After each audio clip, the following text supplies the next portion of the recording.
จะลบทีมรอดบอลช่องพงโสดบัดซองเลยน้องเด้อ FC น่ะโย่ดึงขาด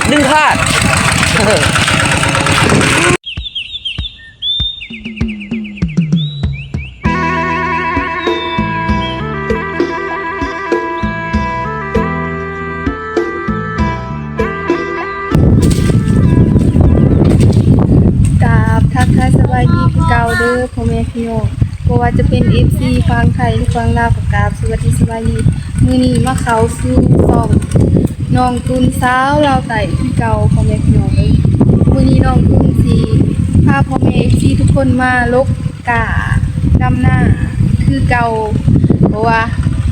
ตอนนี้ก็เป็นฤดูเฮ็ดไร่เฮ็ดนาแล้วเนาะน้องตุนก็เลยได้มา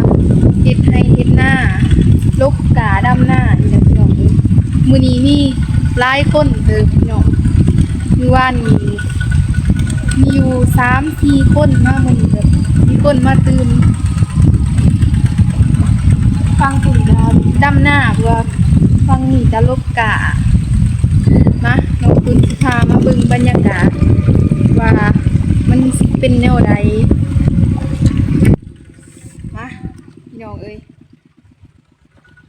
บรรยากาศกาสิดีคือเก่าพี่น้องมื้อนี้ฝนตกแต่ตอนเช้าตอนนี้ฝนยังบ่ได้ตกเทื่อว้าทุกกะก็สิบ่งามปานใดเพราะว่ามันห่างมันสิห่างนั่นเลยเฮ็ดหยังสาวหน่อยคือมาลกถึงกลาง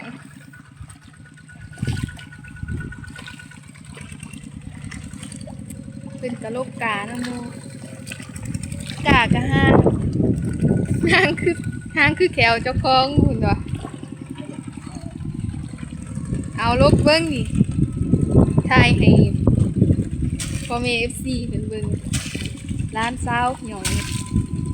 เป็นกาบ่อยากอยู่ซื่อๆเห็นเฮาลกเพิ่นก็อยากลกนำ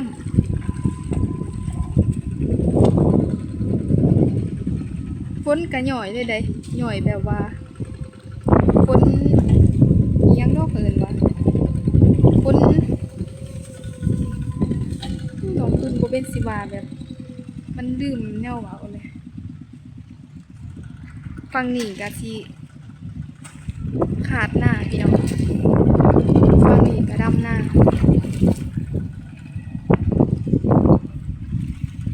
แสงมันบ่อยากได้ปานใดมาวันนี้น้องคุณสิได้มาพบกะสิได้ตั้งกล้องไว้ว่าทุกคนเบิ่งผู้สาวขี่รถสาวหวานกันโดนไหม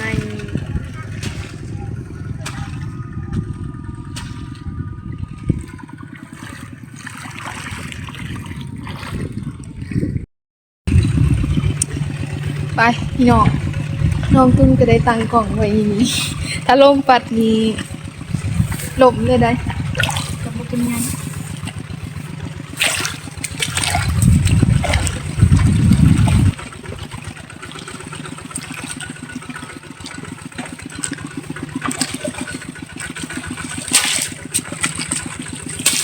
ดึง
วตลกหัวอีก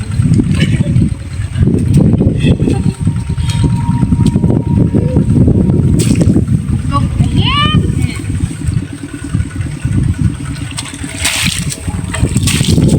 ก็จับหลายอย่าง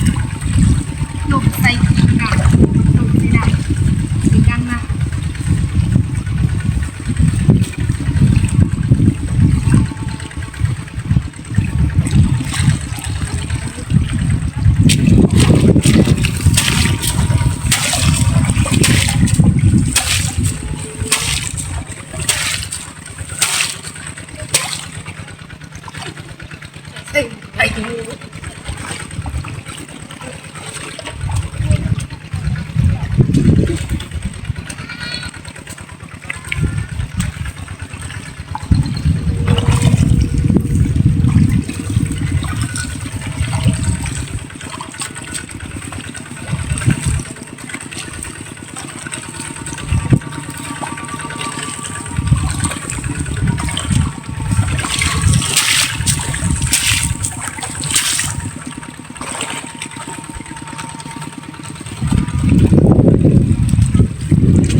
หอน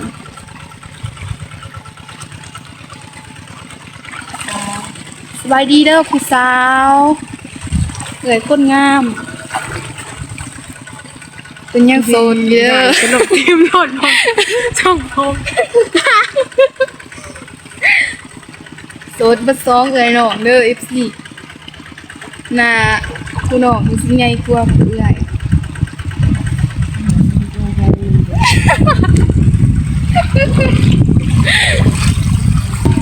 คันหน้ากับพี่น้องยังกินเจือนอยู่ได้อยู่ย่างแห้งบ่ไหนมาสิคุอีกไปโอ้ยเนาอันนี้ปากในเยียบเลยกันลูกว้าตัวหนาแห้ง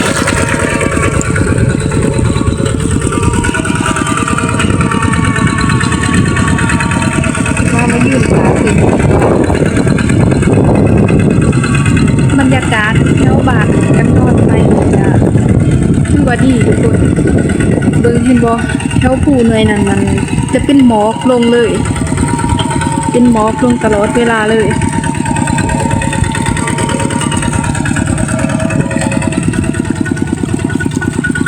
นี่ก็จะเป็นทางเขาหมู่บ้านกันดอนนั่นจะเป็นคืนว่าประตูโค้งของเขาเจ้า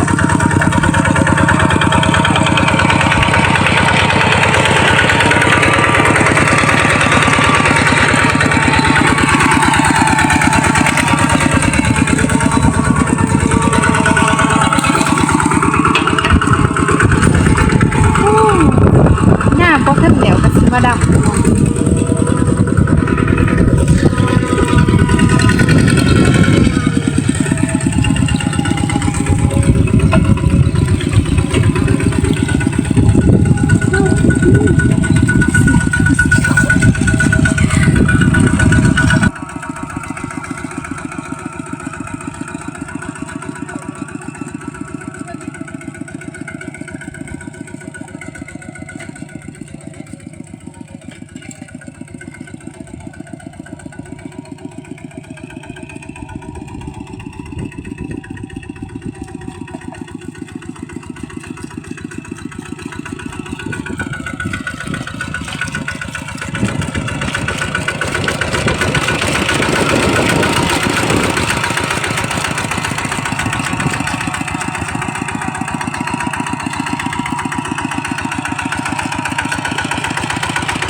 ดึงคาด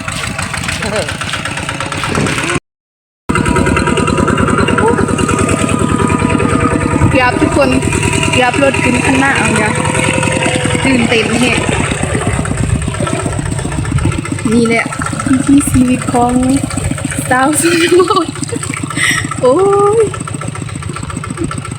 กระมวลอย่างดึงเนาะแบบอันเลี้ยงที่เราไม่เคยลองเขาเดี๋ยวมาลองดูนะไปมาพี่น้องตุ้นกับสิได้ปิดคลิปลงสมีเนาะเพราะว่าตอนนี้ฝนมันก็เริ่มสิมาอะไรแต่ทอดสิได้โลกกาต่อเป็นเด็กกราบขอมาขอบใจสำหรับคนที่เขามาเบิ่งคลิปน้องตุ้นแต่ต้นจนจบบ่ว่าสิเป็นฟังไทยหรือฟังลาวต่างประเทศหรือนอกประเทศกกราบขอบใจหลายๆก่อนอื่นหมดก็ขออวยพรไส้ให้ทุกคนจงมีสุขภาพแข็งแรงปรารถนาสิ่งใดขอให้ได้สิ่งนั้นร่ำรวยกันทุกคนเด้อเฮงๆปังๆขอกล่าวคำว่าสบายดี